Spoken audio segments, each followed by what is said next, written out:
In the real world, like in the street, if you're lying in a puddle, you want as little of your suit in the fucking water as you can, so you turn on your side so it's just like one arm and one side of your suit that'll get wet. So, side control. He's going defensive, he's hidden in, we've done a couple of attacks from here, taking the arm and figure four on the far side. Now we're just going to get some controls. Two really simple side controls.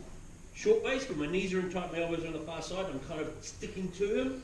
And I don't want my weight on my knees as much as I want it on him, so that I'm just kind of riding him around rather than following when he leaves. And the other one is long base, where I change my angle to top 45 and my legs go out straight. I can do that here as well, like don't get me wrong, but I want to get in the habit of staying away from his guard and encourage him to come to his knees so that I can choke his neck. Okay, that's kind of the number one thing I want to do. Because it's easier for me to deal with him on his knees and me on his back attacking his neck than it is to fuck around in his guard. So what we're going to do now, we switched our base forward. So I go here, he's pushing on me down towards his legs, so I pull his arms up and I switch my base. And that concept is about putting my weight on him as well. So I'm not sitting on my ass and my elbow's not on the mat. All of my weight is on him except for a bit on that and a bit on that. But basically I'm crushing his diaphragm and lifting his head, okay? And then I clear this arm and I come back to side control here. So a couple of things, clear his legs, and I'm fucking up this arm that I can attack later. Okay, so we'll start with that first. Nice and quick, we'll go short base, he'll dance around, I'll block, long base, come back in, short, long, other side, short base, and then we'll switch our base on. Okay, grab your partner, let me talk you through that as if you're a super moron. So, I'm here, from this way, my left hand's going to grab his shoulder and my right hip's going to kill this arm, right? So I'm going to sit my weight on him. And again, it's not elbow and hip, right? If those two things are there, then all I'm holding on to is like nothing, really. So I need to make sure left hand lifts, ass is off the mat, and my weight's on his ribs. So every time I can, I want to lift as much of my weight off my supports and place it on him. Twofold, it puts more pressure on, but it also means that I get to follow and move when he moves rather than he leaves me behind. So I switch my base and I'm on him here, and then I'm looking to bring this leg right back. So if he bridges, so if I'm lying here next to him, which is quite comfortable, right? And he bridges his hips, I'm going to fall over like a fucking idiot. Right, so I need to go here and put this leg up as a drive. So as he bridges, that's my support. Right, from here I go, pull that down, slam that over. Now, the problem with this is everybody will want to do that and come up on their left knee and their left elbow, which means I am not touching him in any way. Right, so there's no weight on him, it's all on my own limbs. So I switch, I kill that hip, and then I smear up his body as I go. Switch in base, pull that down, kill that hip, and then drive up. So I stick to him and keep my weight on him as I travel up his body. Grab your partner. So instead of going to his hip, here's what I'm going to do. I'm going to be an asshole, which is something I like to do. I pull this down and I put my foot through and I pull my foot towards my knee. Right, so I'm on him. I've got his legs, so for him to plant, he has to put his feet down, and then he has to bridge, right? But you see what happens when he puts his feet down? I pull this in, like an arsehole. As he puts his foot down, he drives me to the front. So if I do this, and kind of here, his knees are free to the lower back, and he can just hip out from there as well. So I want to lock this, and try and touch these two things together. Eventually we'll get this really lovely, we'll move on from here, but for now, there's too much of this, right? And that'll get you onto the mount, absolutely no doubt. But see this? That's where he's going, out that side. It's not about here, this side, guaranteed to get there. I've already put my foot over there. But this becomes really weak. So when I say smear up the body, it's not about this side, it's about this side. Here, kill that, and then smear up so that that's locked onto the mat. I've cleared this arm so that's locked onto the mat, and I'm on it. Rather than jumping over, and that becomes live as he disappears out there. Okay, grab your partner. is we're switching on to his forearms, right? And it's his forearms that are going to create the space, and usually that one's in our hips, so if we fuck it up and start to move too early, he can just make space for that and duck it back. So remember, it's always out the side we're coming from. That's actually the weaker side than the side we're going to.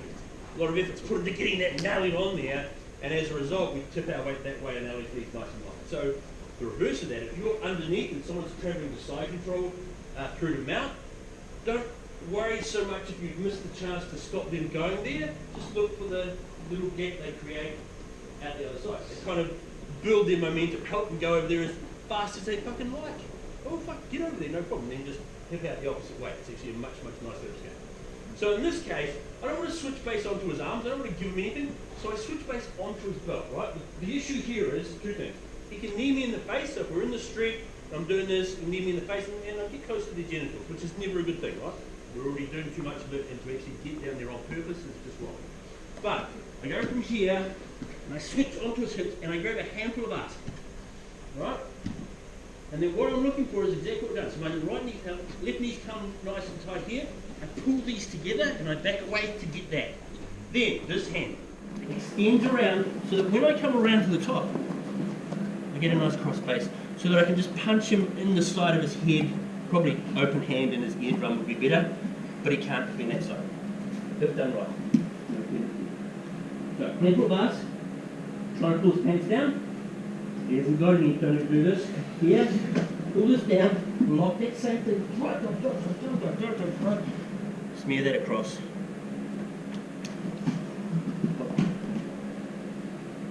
Go, Actually, no, not yet.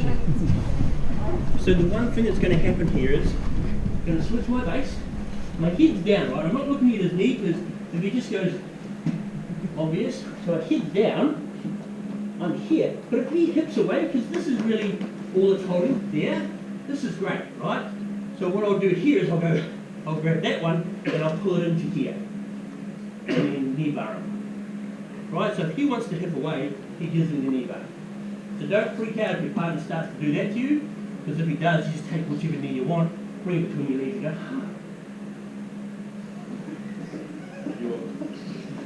go, Go, grab pun. The problem with all that is it kind of involves him, and I've got to manipulate him a bit, and we end up in mount, but there's too many variables, and he's involved. I don't like that. So what I'm going to do is I'm going to switch my base, but I'm looking for where his arms are. He's not just going to sit there like that. If he does, I can run around to the top, no problem at all. But he's usually going to try and push me down and start to manipulate my body. And what I'm looking for is his elbow to just come above my hip line, right? So he's going to give me that as a default. I'm going to switch my base down here and do all these things, but I can feel his elbows on my hip here, and he's just going to push onto my body with his forearms. And when I feel that elbow lift above my hip, I'm going to go, oh shit, and go there, all the way around to here, and cross face it. And then just to make it worse, I'll do this. So in 6 months, when the doctor goes, why have you got to say a bit?